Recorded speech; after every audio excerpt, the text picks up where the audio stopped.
The Japanese stock market is crashing, and it's all connected to the United States with the recent big investor who actually just said he is shorting the entire market because he believes we are in a huge AI bubble. So it begs the question, with this major crash from the Japanese stock market, is the United States next? And it makes it also interesting and related to the point when the Japanese stock market is so closely related to the United States.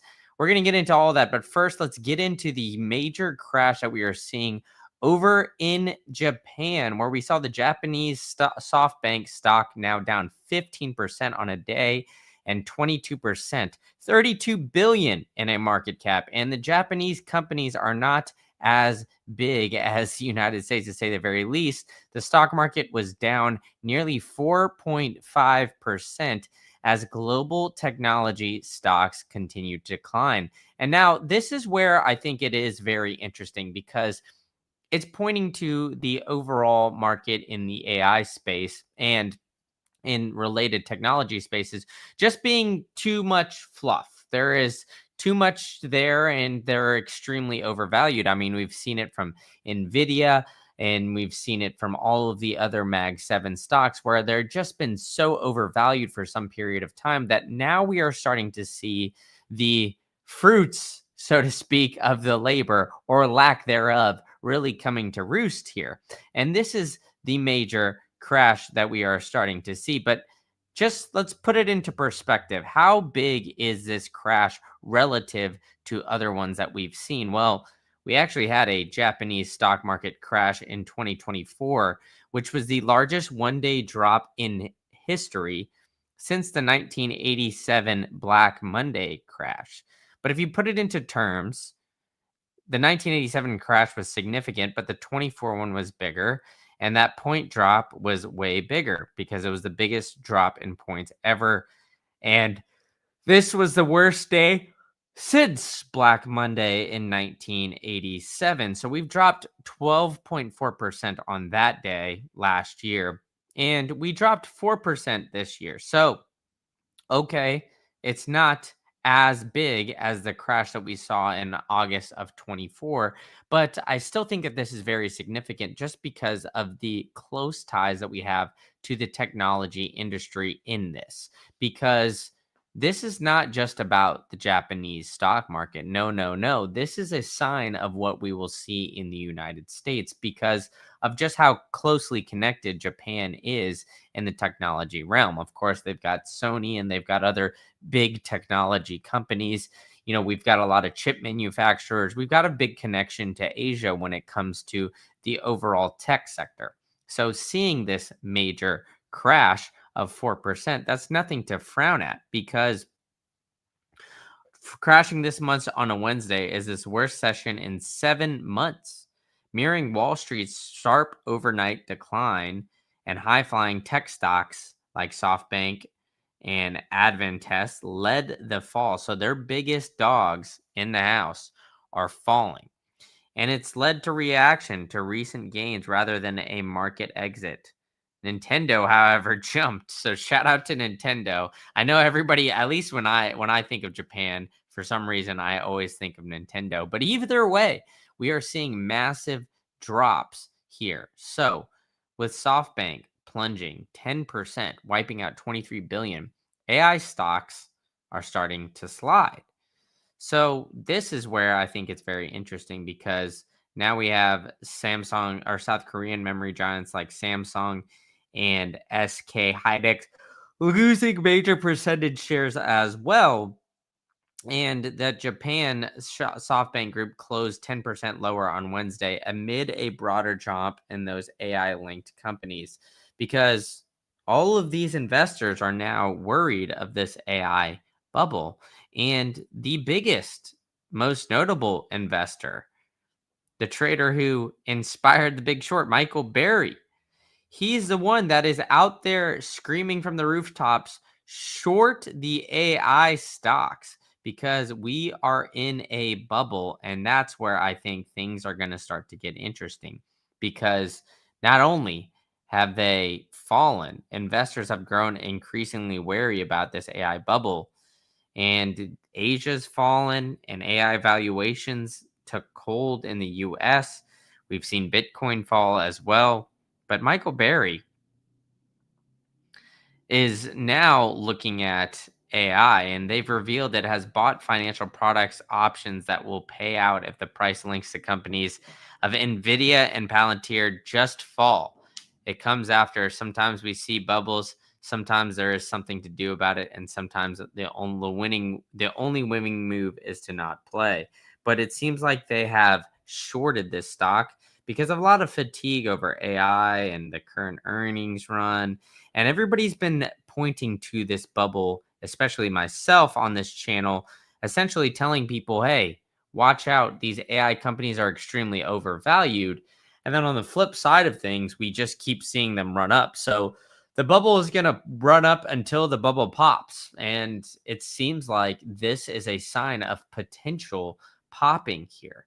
And Michael Berry is one of the biggest investors that plays on this. And don't take it from me, just some talking head on YouTube. This is one of the biggest hedge fund managers in the world, and he's pointing to all of this, the big weakness in here. And we've also seen major investors like Warren Buffett and others point to over evaluations in Nvidia and others, but those guys have always been late.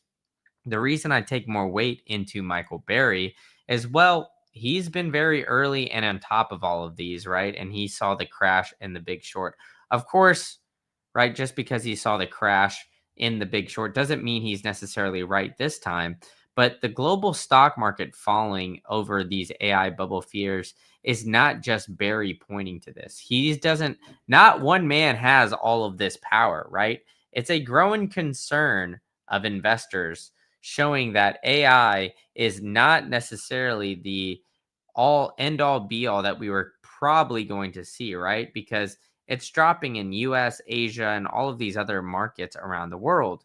And that boom of AI intelligent companies could be rapidly cooling, right? Because as we've seen, the companies have been overvalued. The S&P 500 is very tech heavy. Now, I've been covering for a long time on this channel just how much the S&P 500 is essentially seven companies, and the S&P 493 isn't as big. So, if you guys have heard this before from me, make sure you're hitting that subscribe button and hit that like button, because I know 91% of you guys that keep coming back are not subscribed. So help me get to 500 by the end of the year. Either way, I'm going to keep on covering all of this for you guys, because that tech-focused NASDAQ and the S&P 500 suffered their largest one-day percentage drop in almost a month. We're going to get to the S&P 500 here in a bit. But these tech shares pulling from the NASDAQ, resulting in closing 2%. Now, these one-day falls from the Mag 7, including NVIDIA, Apple, and all of these, well, it's very interesting and peculiar because it'll close down over 1% as it lost ground, but the analytics company Palantir slumped as well. So we're going to start to see these guys really start to fall, especially when this rate cut is becoming more in question. Currently, we've got rates at 375 and 400, and we only have a 60% chance that we're going to cut interest rates at the next Fed meeting, which I think is very interesting, because if you guys have been following this channel, you know that the market has priced in 3 rate cuts. Well, we've gotten our 2. We're waiting on that last one in December. And Powell has said that this is all but, it's not exactly a shoo-in that we're going to cut interest rates here. So it's really interesting with all of this. Now, as we start to see more and more days pass and Powell getting in front of the media, you really got to wonder what is going to happen here, because Powell's swan song and when he's riding off into the sunset is going to be in May. And so Donald Trump is going to want somebody that's going to cut interest rates. So maybe, just maybe, Powell believes that his one last shining moment is to stop the rate cuts and make sure that everybody is essentially holding on for dear life here and keeping the rates higher. But I don't think that's going to be the case. I think honestly that he's going to cut interest rates, but I guess time will tell. And because Powell has been very resistant, we're actually seeing the Dixie pump here. It's over 100 for the first time in God knows how long. I mean, if we look at it, last time it was at 100 was what? Before the April lows. So we've seen the S&P 500 essentially just been down this entire time. Maybe it just cracked 100 in August, but seeing it now crack up and getting that positive flow here for the Dixie, I think is extremely, extremely positive. And I think that the Dixie and the strength of the dollar will be going up. Now, TF in this chat, he says, when Michael Berry appears on the news, get ready to buy assets. What do you mean by that? You think he's always wrong, even though he had the big short? You think he's just living off of that, where he had that big short, and without that, he'd be basically one of the biggest bears? I'm curious. Guys, let me know in the chat and the comment what you think of Michael Berry. Do you agree with TF with all this? And then we've got the S&P 500, where it's sitting at 6,800 right now, pretty comfortably.